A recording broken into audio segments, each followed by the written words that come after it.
You're listening to the Clear Creek Resources podcast from Clear Creek Community Church. To hear more, check out clearcreekresources.org.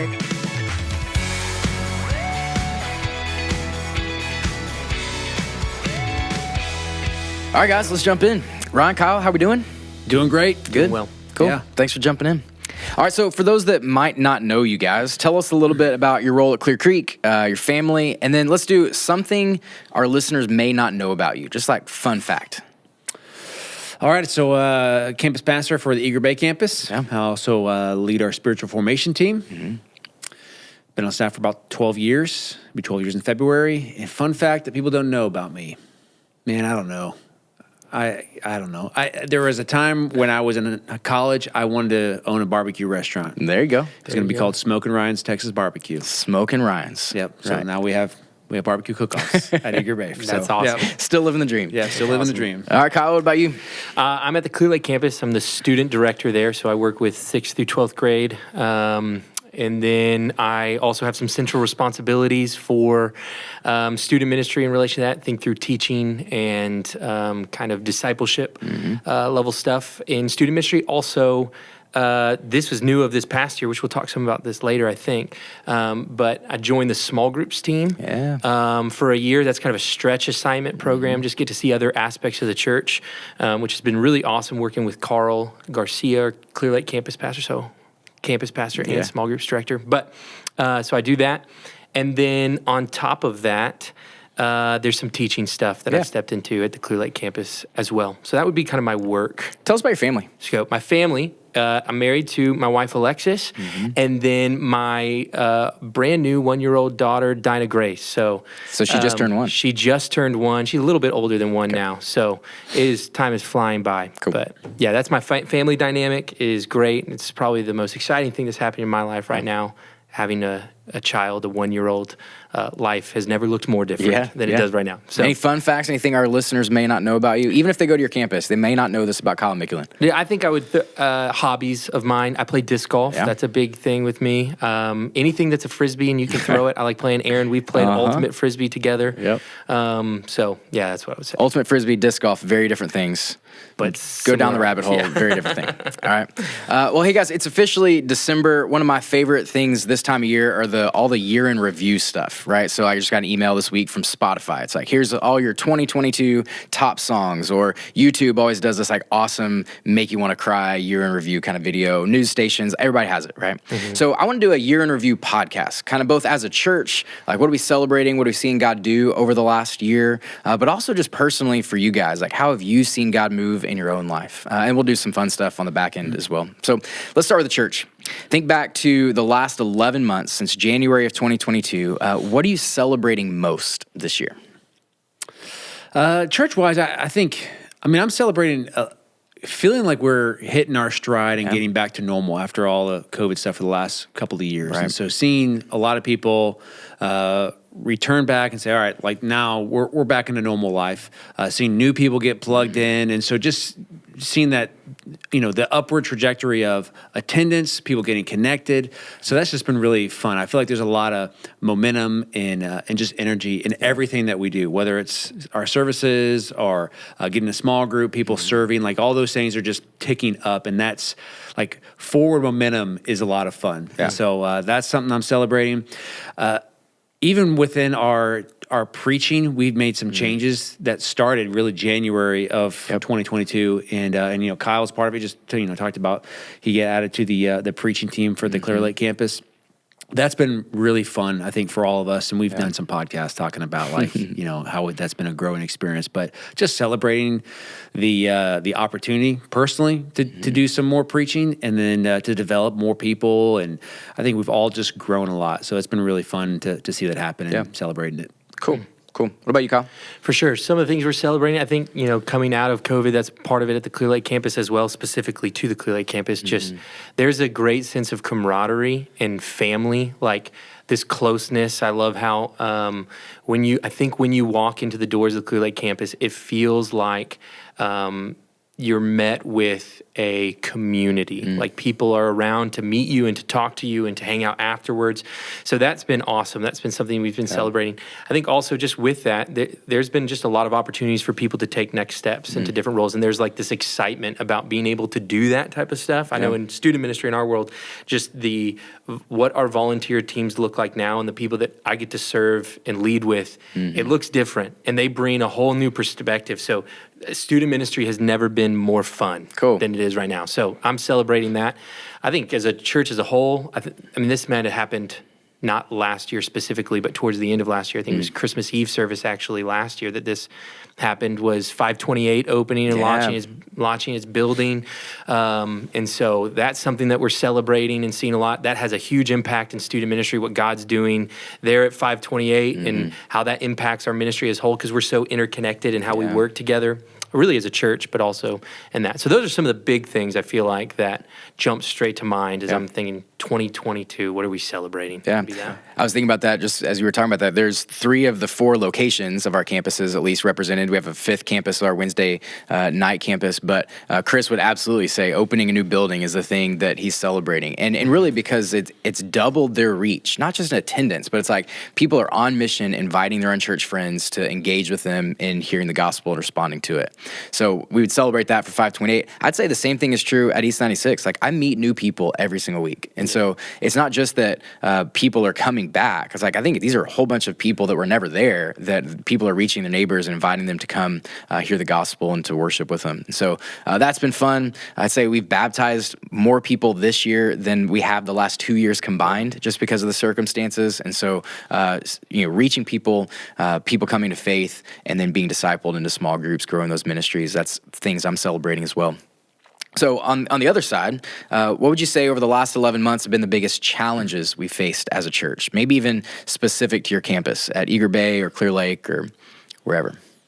You want to go first on this one? Give me some time to think about that. I need some time to think about this. It's always the positive. That's easy. It's the challenges that are hard. Yeah.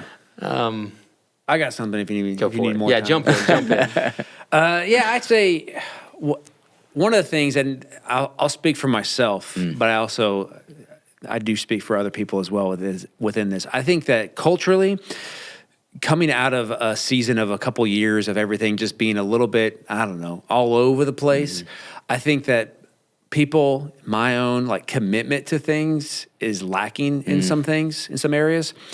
So I think that's one of the challenges I think as a church is for us to help call people to a greater commitment to being on mission, to serving. And I think people have been just slow to do some of those next steps. So it's like, hey, I'm just glad to be attending again. And, that's about all I really want to do at this point. And so I think a lot of our volunteer teams have been a little bit lagging behind to rebuild. And, I'd say in the last 6 months has been really good. But that build has been a little bit slower. So that's just been a challenge. I mean, across a lot of our campuses, if not all of them, have had some issues with children's ministry, not having enough volunteers to even, remain open for the whole time. That we've had to say, all right, we've kind of reached our capacity for the number of kids we can take based on the number of volunteers.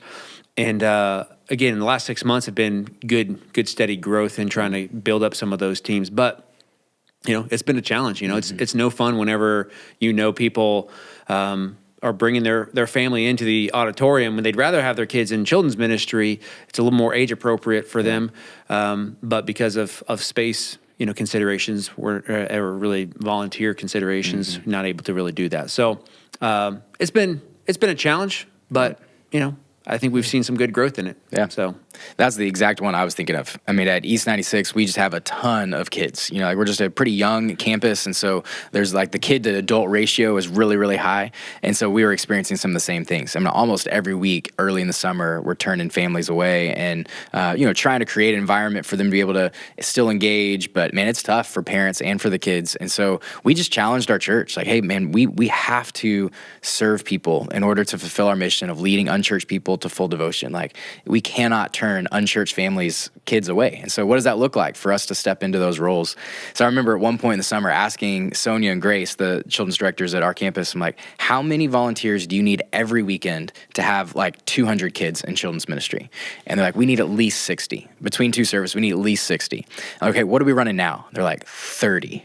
Like, so we need to double our team in anticipation of the fall. And man, to their credit and to the credit of a lot of their volunteers, they've built those teams. So we haven't turned away a family since late in the summer, and really for the last, I would say 5-6 months, we've been on the same trajectory as you guys and just doing the hard work. And man, people stepped into those roles, and it almost was a reminder of when we launched, when you had a reason to call people to some significant thing, like we're going to go launch this campus, we need you to step up. Or with this, like, hey, we're coming out of this hard season, we need you to step up. Like, people responded really well to that challenge. And so sometimes we take these challenges and we look for like kind of a high call, high challenge that really is good for our church. And so I'm grateful we came through that season, but it was definitely challenging. Yeah.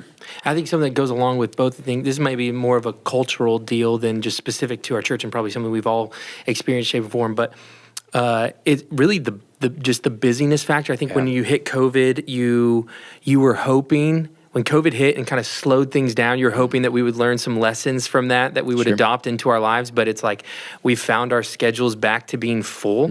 And so, and it's almost like this emotional whiplash of what we experienced back then to what we're experiencing now. And so it's just hard, I think, for people. It's like, oh, I've filled my calendar back up. What does it look like for me to take care of my own soul? Even like volunteers to any capacity, it's like, what does it look like for me to care for myself well so that I can continue to serve in these different capacities? I think we filled our schedules, but then we're also very hesitant to put things on our plates that we maybe don't have space for. And so that's been a challenge over the past few months, I would say. I've heard you and Carl talk about just the challenge of with 528 opening, which is great, but there's also the challenge of some people from Clear Lake that really were closer to there moved over there. Talk about that a little bit within our kind of campus structure and how that worked out. For sure. So when we launch campuses, we encourage people to live on mission closest to where they attend. And so for some people, whenever 528 opened their building, it was like, they're going to go and attend now over here because that's closest to where they live. And so that means that in order to like some key volunteers, people that were key to the Clear Lake campus, they went over to 528 to help do what that campus needed in that season for launching new space. And so it's both been a challenge, but also it's probably some of the things that we're also celebrating because that's part of when I say my volunteer teams look different now, it's because that opened up spaces for new people to step up, and people did. Like, people did step up and kind of a rise to the occasion in the midst of that. So. And that's what's cool. We call people to be on mission. They do that, but that forces us to multiply in some ways that actually are really healthy. So when East 96 launched, it forced Eager Bay to backfill some roles, and they've, people have stepped up into those roles, and we'll continue to plant new churches, and that'll continue to be some of our story. All right, let's think back about the last year of sermons that we've preached. So we've preached through, 9 or 10 different series over the last 52 weeks. And so what would you guys say is your favorite sermon series at Clear Creek this last year? I mean, Revelation was a really big one for us. Did you steal it from me? Yeah. I almost wanted to jump in it. You wanted to go first on that one because it was awesome. I mean, it really was. It was challenging to write those sermons, and but man, it was so good. So I really enjoyed that one. Another one that stood out. I mean, I feel like I look through the list, and it's like, all these. It's like, being the guys who are preaching these, like you get passionate about all of these. So there's that one, and then I guess the one that was really right after that was the what was the busy one that we Godspeed. Yeah, Godspeed. Yeah. That was really fun to do, really good. And then I was out all summer on sabbatical, so I don't know what you guys preached on. Preach Ecclesiastes. You missed out some Old Testament. Claiming Your Faith was one that we did, right? I did that. Is that the name of the series? Yeah, that was a good series. Yeah, and then in the fall, Restoried. I really enjoyed that one. Well, it was speaking to that, because when Revelation was the first series when we made some of the teaching shifts that Yeah. you guys have already alluded to. That was my kind of first introduction into the book. It was like Revelation, when it's like talk about exegetical work, like teaching through the scriptures, one of the hardest books that you do that. So it's like, here you go, this is the one. Baptism We're by trying, fire, yeah, we're baby. trying to weed you out. Yeah. We're going to see if you can make it. And then you jump to the flip side of that, maybe some of the cultural stuff, and it was like topics like reclaiming your faith, which we talked about, racism and sexuality and all that Yeah, stuff. So it's like, justice, here's the two that you're going to jump in the pool Yeah. with, is the both ends of the spectrum of that. So Yeah. it was fun. But I think Revelation was, I have to jump in and say, it was one of my favorite series, not just this year, but of all time. Yeah. It was so good. It was challenging, just like you said, Ryan. It was, I think it just, when you can provide a level of understanding and clarity for people, that every time I've heard people talk about Revelation, it was always like, it was a very fearful and challenging book for them. And when I heard people walking away from the series, it was very clear and they were very confident. And I was just like, that's awesome. So did it for my heart too. Sure, me too. Yeah, so we started the year in Revelation. Just a tease, we're going to finish the year in Revelation. Our Christmas Eve service, we're actually going to preach a chapter from the book of Revelation. So just be there for Christmas Eve. It's going to be awesome. But my small group is reading through Revelation. We're reading through the New Testament this year. And so I've encouraged my group, hey man, go back and listen to the sermons of the Revelation series. And so our people are kind of going back. You know, think about it, like January of 2022 was still kind of coming out of COVID. There was another wave. I think it was an Omicron wave during that time. Yeah. And so our attendance was a lot less then than it is even now. And so, you know, what's historically a lower month, November, early December, kind of a little bit lower. And so a lot of our people that are now part of our church missed Revelation. So man, I encourage people, go back and listen. That was a great series. But I do think my favorite was the Godspeed series, because you talked about like our people are so busy. And so this call to slow down, to times of silence, to really like reliance and independent prayer, which is something that really God has been laying on my heart probably at the start of the Godspeed series, that then throughout this year, God's really been using that in my own life. And so that was probably one of my favorite. I thought the Blessing series was unique too. Just to talk about how we use our words to bless, specifically our family. It's probably changed the way I pray for my kids at night and just like pronounce these blessings over them. And I want that to be something they remember. So all of those have been really impactful. Anything else on the sermon series?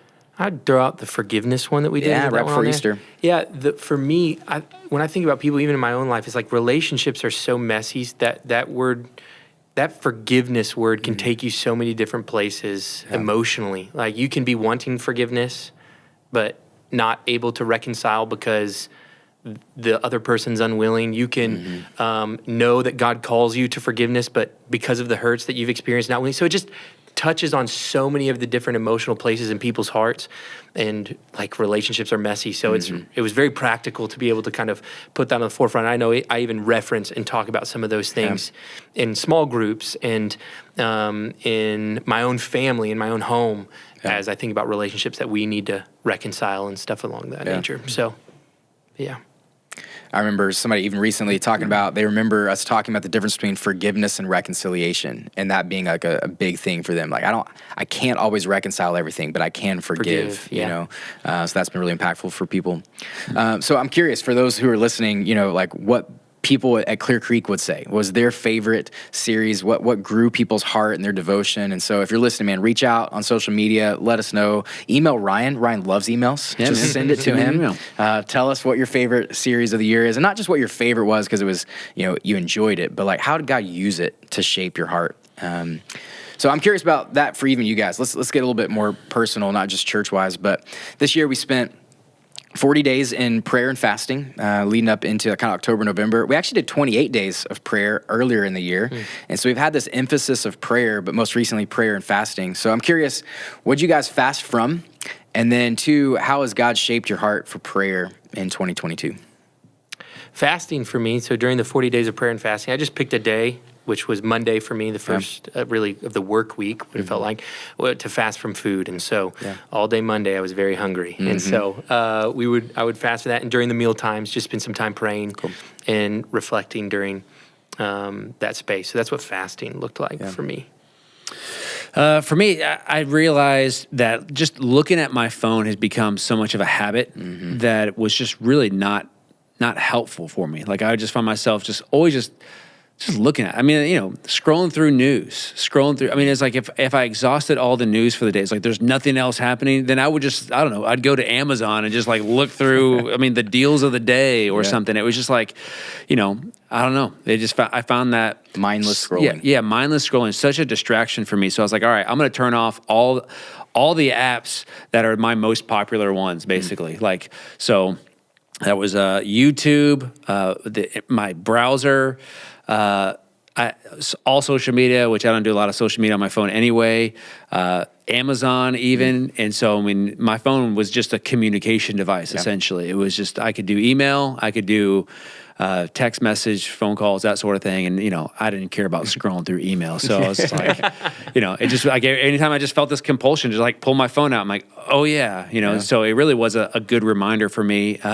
So good, in fact, that like I really haven't brought any of those things back since then. I've just said, I'm gonna keep this discipline as best that I can, just because I don't know. I just felt like the clarity of mind was just not always. It was there much more than before. Yeah. And I was like, man, this is just not helpful for me. So trying to reclaim that from me myself. So if the purpose of fasting was to deny ourselves something, not something that's necessarily bad, right? Just something that reminds us to pray, that calls us to pray.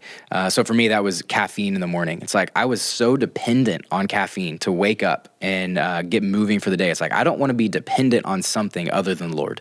And so I'm going to be dependent on him. And then the days where I had caffeine headaches, it's like, that was a good reminder to pray, or waking up in the morning, asking God for energy. It's using the first prayer that I would pray because I didn't have this substance that I was used to providing that. And so for you guys, as you denied yourself something, how has God grown your heart for prayer over those 40 days? What were you praying about? How's God shaped you as a praying man?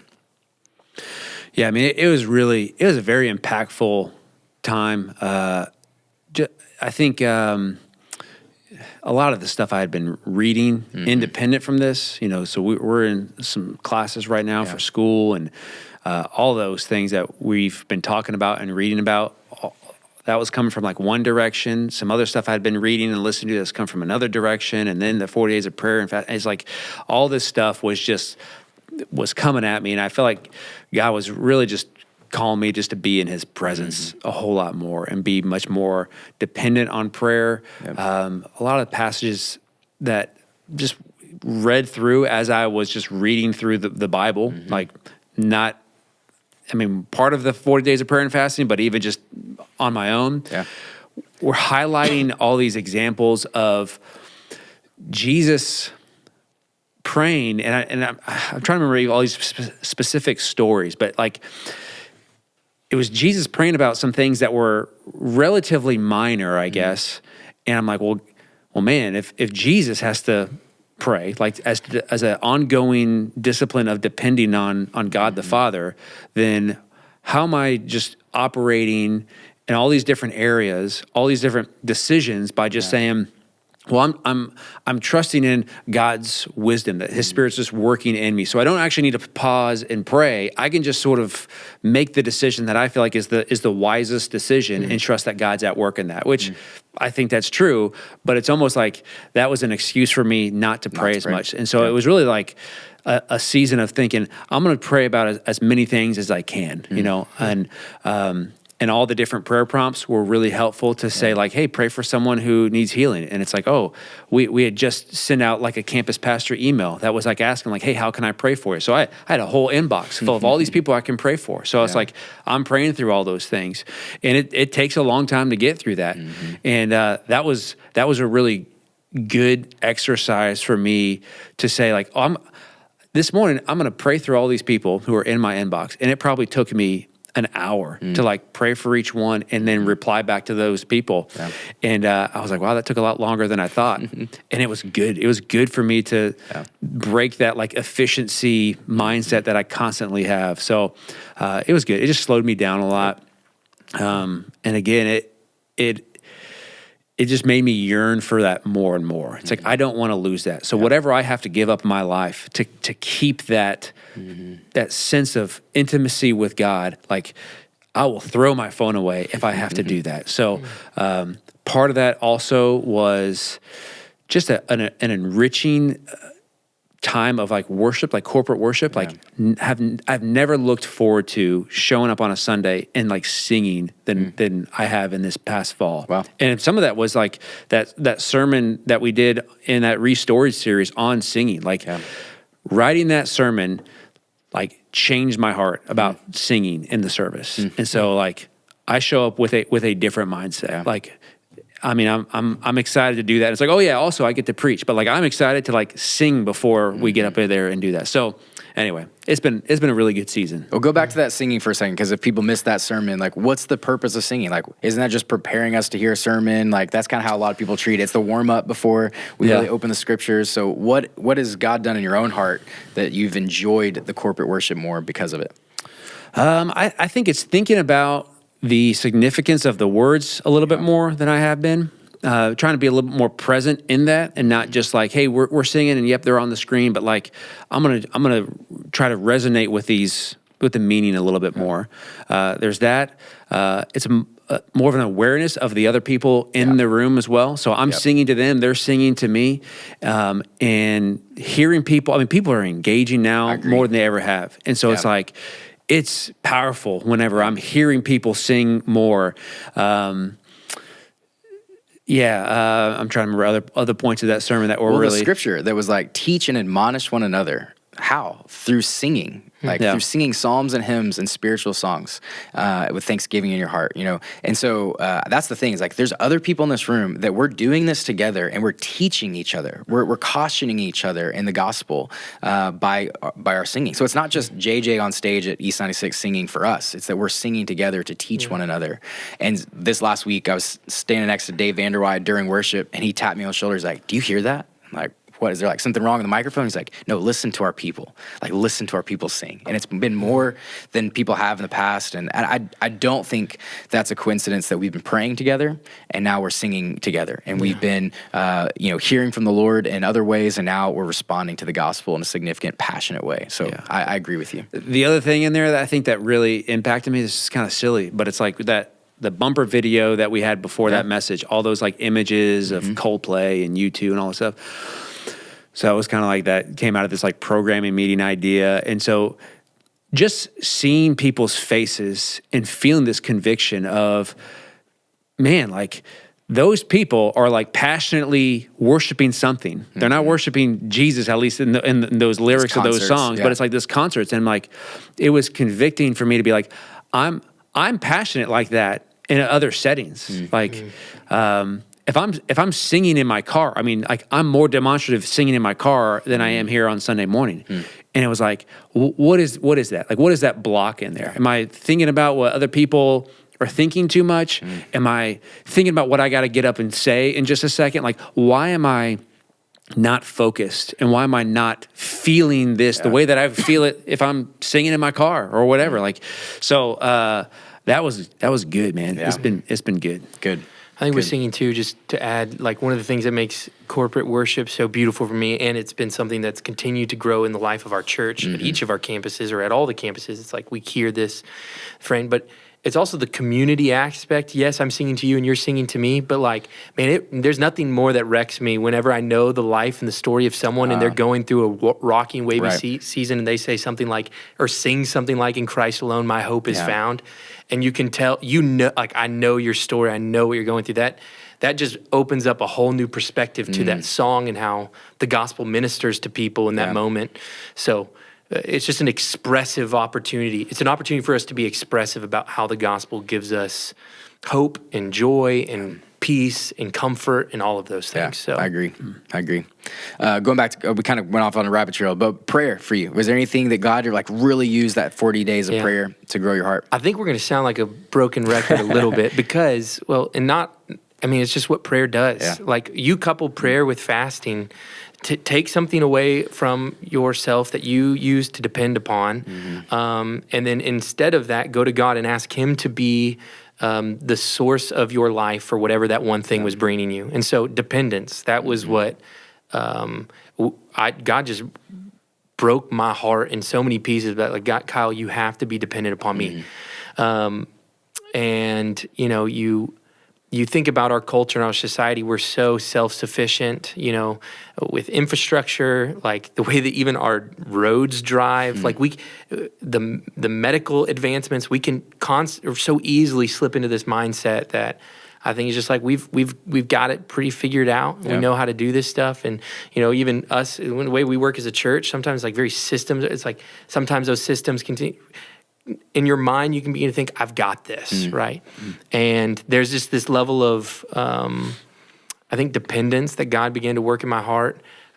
It's what prayer is. Like you referenced Jesus. I think this text that we're jumping off the page to me is like Jesus did nothing from his own will or everything he did on dependence upon the Father. Before he went and did his miracles, he went and prayed. Yeah. He just was constantly in this rhythm that prayer was the place that he went to spend time with his Father, was going to fuel him to do whatever it is he was going to do. And so it was the joy of his life, spending time with his Father. And so I feel like that's what's kind of been a reminder to me. It's like the joy of my life is time with God. Yeah. Like that's what we were created for. Yeah, so that's good. I think for me, I think I started this 40 days of prayer and fasting, and the hope has been that like God would give us spiritual renewal and revival. So the language we've used is like this fresh experience with God, not just for us personally, but for our church and for our city. And so I think I started the 40 days with this like, I'm desiring this fruit, this outcome of prayer. And then I spent time in prayer and I just got to spend time with Jesus. And now I'm like, I just want Jesus. I don't necessarily want just the fruit that comes from that. If fruit comes, great. But like I've enjoyed time with the Lord. And Tanner Smith has been impactful for me in that, just conversations with him where he's really growing in his prayer life. And I feel like I'm like 5 steps behind him. Like I just want to chase after the way Tanner's praying because it's growing my heart to pray. But for me, it's like I want to sit in silence. Like Tanner talks about just, even setting a timer, just be silent and still before the Lord. And so that's a practice that I've adopted in these 40 days that kind of like you said, like I just want to maintain that. I don't want that to be a 40 days and done. I want to sit silently before the Lord and just enjoy his presence. So that's been it for me. So as we're kind of doing the year in review, looking back, 2022 was also a year we kind of reorganized some stuff on our staff. So we've talked about this a little bit, but we had people changing seats, new roles and responsibilities. It's healthy for organizations to not get stagnant, to kind of change some things around a little bit. So how have your roles changed, and what's been your experience with those changes this year?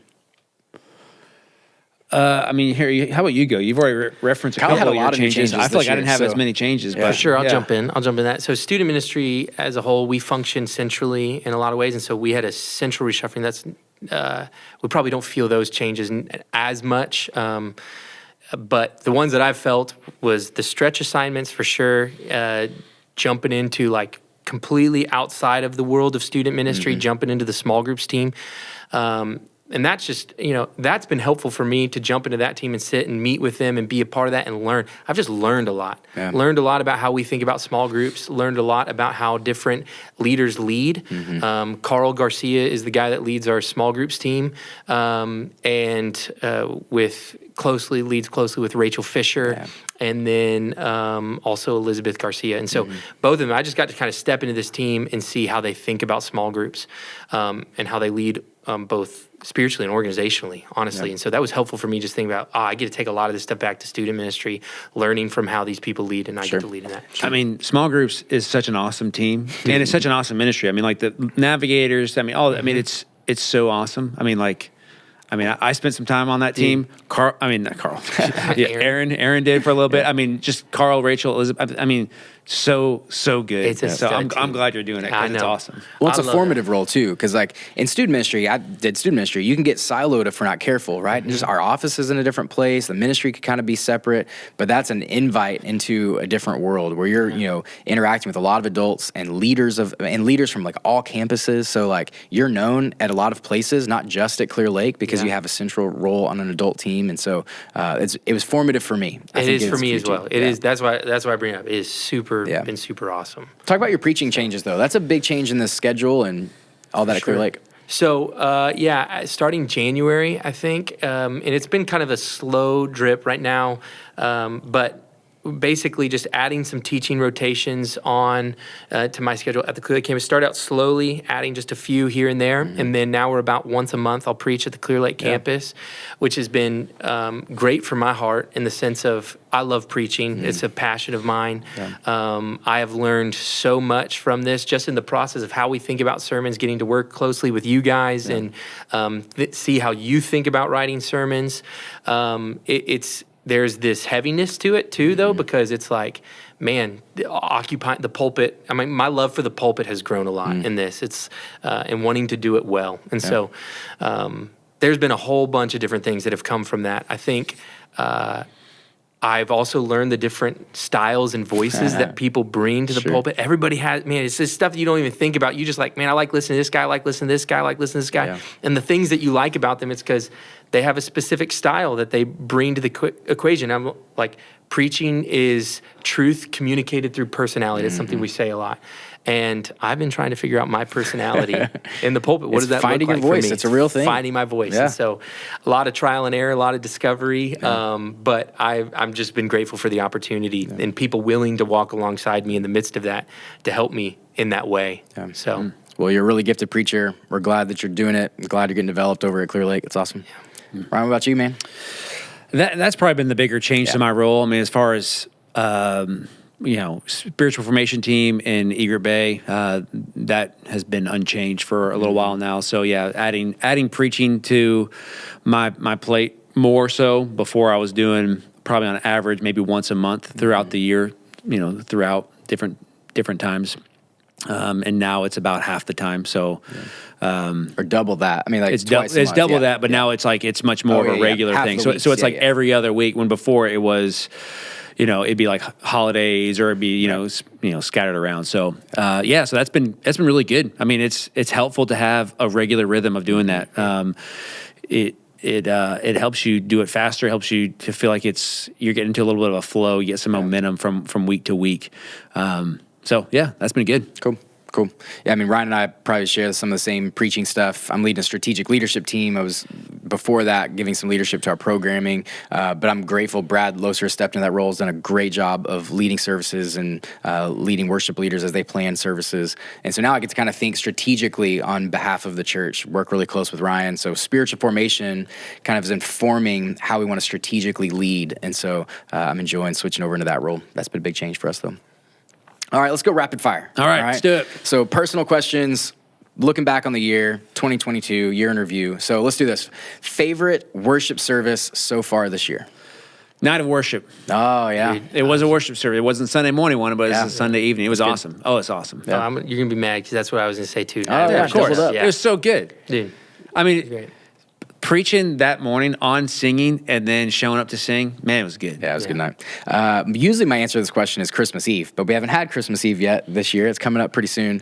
My favorite is just this random week in August. Like, that's not usually my favorite worship service, but I can't even tell you what we were preaching. We baptized a whole bunch of people, but like the Spirit was present. I mean, it's just like a good morning. We worship passionately, respond to the gospel well. August 21st. It was just a great, great Sunday. It's my favorite one of the year. There you go. So far. Awesome. Coolest place you've been in 2022? Yosemite National Park. Yeah, sabbatical trip, man. Yeah, you got to do a lot of cool things. Yeah. Brazil for me. Went on a mission Nice. trip with Carl and some of the other people from around the church to visit our partners in Brazil. So Nice. Brazil was awesome. I went to Paris in 2022. That was my coolest place that I visited, for sure. This is my favorite question because I'm a foodie. So, best restaurant you've eaten at this year? Best restaurant. All right, you go first. Dude, I'm not a Cane's or foodie. Chili's is your answer. I'm not the right person to ask this question because I'm not a foodie. I am like, I would much rather eat at the house and not go lines, people That's okay. waiting on me. So I want to know, like, someone who's not a foodie, what's your favorite restaurant you've eaten at this year? My favorite restaurant that I've eaten at this year. Man. We went to this, I don't even remember what it was called, but it was downtown. It was on, what were we celebrating? Me and my wife were celebrating something. But we found this little pizza place, like oven-baked pizza. And they put hot honey on the pepperoni pizza, which was like, it was like this spicy, super good. It was great. It's probably Mod Pizza. It's Mod Pizza. No, it's not Mod Pizza. Mod Pizza, never mind. I won't tell you that story. I think I've heard that story. That's a different podcast. Ryan, best restaurant. Did you already go? No. I'm still sitting there thinking, how about you go? Because, I mean, there's some place I went to over the summer that had to have been On your trip? That stands out, even though I can't think of it. So it's not think really about it. standing out. My favorite one so far is we went to a place called Nancy's Hustle in East Downtown. Dude, so good. So good. It's Justin Verlander's favorite restaurant in Houston. Bethany saw some podcast one time where he was talking about this restaurant. It's like modern American fare, just really, really good. Everything we ate. Like, I wouldn't order anything on the menu based on the way it's described, and everything was incredible. So good. Nancy's Hustle. Gosh, I still can't think of anything right now. Man. Yeah, You it's got to non-foodie be people. somewhere. I got like a list running in my head. I know. Choosing new places gives me anxiety. Yeah, Like, text me anytime, man. I'll send you some all right. recommendations. Yeah. Okay. Sorry. Central Market. I recently went to. No barbecue? Come on, I man. went to You're gonna the open- place that Aaron Franklin opened in Houston. Franklin's? No. It's Lauro. Laura. I went there Yeah. recently. It's That's good. cool. It's really good. Yeah. So It's like a fusion. Yeah, it's fusion, Asian, Yeah. and whatever. So there Hey, you go. that's a good one. It's Way to good. go. I Laura. figure that's kind of awesome. one that you would recommend. Way to go, look man. at. All right. Most listened to song on Spotify or Apple Music this year. Did y'all look it up? I couldn't figure out how to look it up. I did. I looked up mine. It was I have a kid now, so it was bath time songs because every night I put on the same one. Is there a way you can look at it, like on the app, like on your phone? I don't. I have Apple Music. Oh, okay. I'm Apple Music through and through. So I'm Spotify. Spotify. Yeah. So same way. Like, I share a Spotify account with my kids, so they are always using Google to play music. And so my most listened to song on Spotify was Evan's "Walk to the Plate" song in baseball. It was like AC/DC "Thunderstruck." So that's my number one. That's a good on one. our list. Yeah. That's a good one. It'd probably be like some sort of Chris Stapleton, Tyler Childers, Nice. Sturgill Simpson song. yeah. Recently, I've been singing and listening to that is it Promises, that song that we've been singing Yeah. lately? Yeah. Promises. I found like this 10-minute long like live version. Nice. That for some reason I just like listening to that for a while. Was it So it's Maverick good. City? Yeah. Like 10 every one of their minutes long, songs is yeah. 10 minutes. Yeah. Yeah. All right. Favorite Clear Creek Resources podcast of the year? I know you listen to all of them. So, like, as you scroll back through them mentally, what's been your favorite one of the year? Oh man, Dude. I'd have to think through. I'll that. jump in. Go You, ahead. you Yeah, keep go thinking. ahead. I need- Y'all are acting like I didn't send you these questions ahead I of time. know. Well, You read through them, and you're like, "This I'm is like, gonna be easy." oh, I'll and then it's figure it like, out. And then I'm like, oh, wait a second. So I'm gonna back through the start list. scrolling through and Yeah, see go what we for it. got. So there was one. I don't remember what it was called. I think it was about like barriers for people for joining small group. Oh, yeah. And it was. I think was it you that did that Me one and with Rachel. Rachel? Yeah. Yeah. So for one, Rachel's just awesome. She's so awesome. that's part of the reason why it's one of my favorites. But it was just I've sent that out to a lot of it's a good people who resource. have been just like. They like had a family member, someone who they wanted to join a small group, but they weren't willing to, so they've just used it a lot. And Yeah, so it's good. I found that one really useful. It's helpful. Did you scroll and find one? well, Was it a all right. conversation with Ryan you Layton? love all No, of no, these. no, Just no, scroll no, and yeah, stop. where I just talk Yeah. about myself. Yeah, no. I was that was gonna that say was that. definitely Just the say worst one. good. I'd say the one that I enjoyed talking about was recently. It was whenever we were doing the Restored series. It's called "The Power of Story in the Digital Age." Oh, yeah. And so we were talking about how our story team creates those stories and all those. And I was like, I love that because that's not something that I can do. And our team that does that so well, so creative. And I almost like, I was hosting that one. And so it was like, I want people to get like how awesome these people are at what they do. Yeah. So hopefully that came out, but I was super excited to do it just because I was like, I want people to know how awesome this team is. Man, John Coffey has done a great job this year. Yeah. Telling a lot of good stories and chasing down stories. And so he's an interim student director at East 96 right now. But because he's doing such a great job telling stories, we need him to play both of those roles for a season. I'll be real biased, not one that I was on. My favorite resource podcast this year was My Wife did a podcast with Rachel Chester and told some of our story of infertility and then kind of this story we went through this last year. And I can't tell you how many people have come up to her and me and just talked about how impactful that was because of something they've gone through. And again, as a resource that people are sharing, I thought that was really impactful. So super biased, but I thought That's My Wife good. did a great job. Yeah, it's awesome. Most memorable experience of the year. Like what happened in 2022 that you're like, I'm going to tell my grandkids about that one day. I mean, yeah, it would be like part of my sabbatical. I mean, I don't remember if I've talked about this when we had like a post-sabbatical podcast where I talked about some of those That was things. a good one too. I enjoyed that. The most memorable moment of that whole thing was when we drove through what's called Tunnel View at Yosemite. So depends on how you get to Yosemite National Park. We were coming from like the south, like Fresno. And when you drive through, there was this sign that says, "Oh, Tunnel View coming ahead." And I'm like, I have no idea what that is. And we drive through this tunnel, and one of my kids started videoing me for some reason. And I was like, oh, I bet you like when we get to the other side, it's going to be this awesome view. And we like pulled through. It just like opened up, and you just see like Yosemite Valley with like El Capitan and Half Dome and all these things. And it was like overwhelming. Like I just went nuts. I mean, I almost like got teary eyed. Not almost, I did. I was like, oh my gosh, this is awesome. So like, cool. I'll tell my grandkids about that moment. Cool. Go see Tunnel View at Yosemite. It is everything that I described it to be and more. Cool. Cool. I think for me, it would probably, I mentioned this is the coolest place that I've been to, but it would be my trip to Brazil, that mission trip. That was my first time going overseas to do missions in that sense. So it just grew my heart for people a lot, and just to see the context that those people live in, and the people that are regularly serving them and loving the people in that area. Man, they love Jesus a lot, and it was really encouraging for me. So, Did you get to preach in Brazil? I didn't. No, Carl preached one Sunday that was there, and man, preaching with a translator, that makes me anxious. Yeah. That seems challenging, but he did great. Yeah. He did great. Good. He was good. Yeah. My most memorable, yours is way more spiritual than mine. Mine too. Just keep talking about Yosemite. It was a spiritual moment for me. It was, sure. I went to different Game ways. 6 of the World Series. Yeah, you did. That was my most memorable. I will tell my grandkids about that moment. And I got to go with my wife. Like when Jordan hit that home run, dude, I was jumping up and down, hugging my wife. Like it was so cool. It was awesome. So good. Good moment. That was like when I'm watching at home, and that was like, I got to text Aaron, and I was like, I can't believe that you're there. Like this It is was awesome. So awesome. It's awesome for me to watch on TV, and to know Knowing that you're I was there. there is even better. And you start telling people, I know a guy that's I know there. a guy. Yeah. Let's do the last one, rapid fire. Biggest change for your family in 2022. What did your family change about rhythms of life in 2022? I don't know. Probably just my daughter, my oldest, started junior high. So now we're in the junior high world. Now we're at 2 different schools, and all the preteen stuff, and so that's a big change. Yeah. For us, we moved. We moved that's right. out of our house, and we moved right across the street from my parents. Yeah. So it's on the street of the Clear Lake campus, and so that's been the biggest change. Yeah. But Cool. Can you walk to the Clear Lake campus? I mean, you can. I mean, it's It's going to be a a little little bit, far, okay. a little bit of hike, but didn't probably hike about a mile and a half, 2 Okay. miles. So not bad. Cool. Yeah. Depends if it's summer or Yeah, not. If depending on the summer, weather. no. Biggest change for us, my wife is kind of gone back almost full-time working. The church is opening that Life Tree Counseling Center. My wife's going to work there, so that's a big change for our family. All right, last question.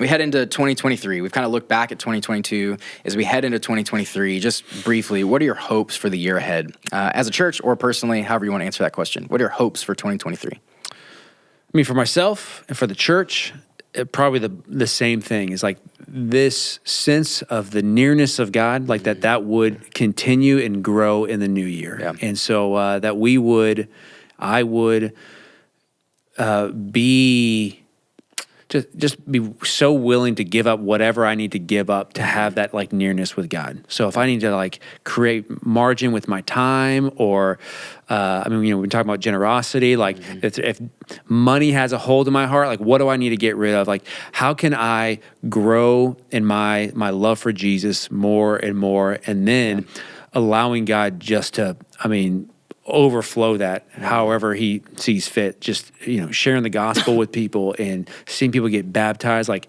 that's what I hope happens in this year. And so in my own life and for the church, like I want this place and these people to just explode out and not to build up Clear Creek, but to like build up the name of Jesus. So I've never been more excited about it than I am right now, and so that's what I'm praying for. Cool. Yeah, I think the similar thread in what I would hope to see, or what I've been praying for in my own life and life of Clear Creek, would just be, kind of from the generosity series that we just wrapped up, like radical acts of love, people in community. And that comes from a relationship with God, right? And so it starts there. It starts with abiding in God, being close to him, but that just we would love people well. I think it was said in that series at some point that you're probably not going to be able to like bash someone over the head with knowledge to get them into the kingdom of God in a 21st century postmodern culture. You're not going to argue them into the kingdom of God, but you might just be able to love them in. And so that that would just become so true of us because of the way that we've been loved in Christ, that we would just love people well with time, talents, and treasures. Yeah. So Cool. I think as a church, I do look forward to the season of really anticipating revival. Like only God can bring revival. But if we can lay the wood and God can bring the fire. It's like, let's do everything possible, not just to prepare our hearts for that, but to see God move and the gospel just advance throughout our city. And so I want people to be passionate about sharing the gospel with their unchurched friends in 2023. That's my biggest hope for the church. I get to take a sabbatical in 2023, so that's the thing I'm looking forward to, just a season of rest. Go to Yosemite, man. It's the best. Should I go to Tunnel View? Tunnel View, man. It's awesome. It's awesome. Hey, well, thanks, guys, for jumping in on the podcast. Appreciate y'all. Yep, glad to be here. Thanks for having us. Cool. Hey, for our church family, I hope it's been a helpful conversation as we look back over 2022. I hope that you would maybe even have some of these conversations with your small group, with your family, as you wrap up 2022. Just spend time with friends, remembering what God has done and looking forward to the new year ahead. So Clear Creek, we love you. Look forward to worshiping with you soon. Hey, thanks for checking out this video. If you haven't yet, make sure that you hit subscribe down below and check out ClearCreekResources.org, where we have videos, books, and sermons on there, as well as our audio podcast. Thanks for watching.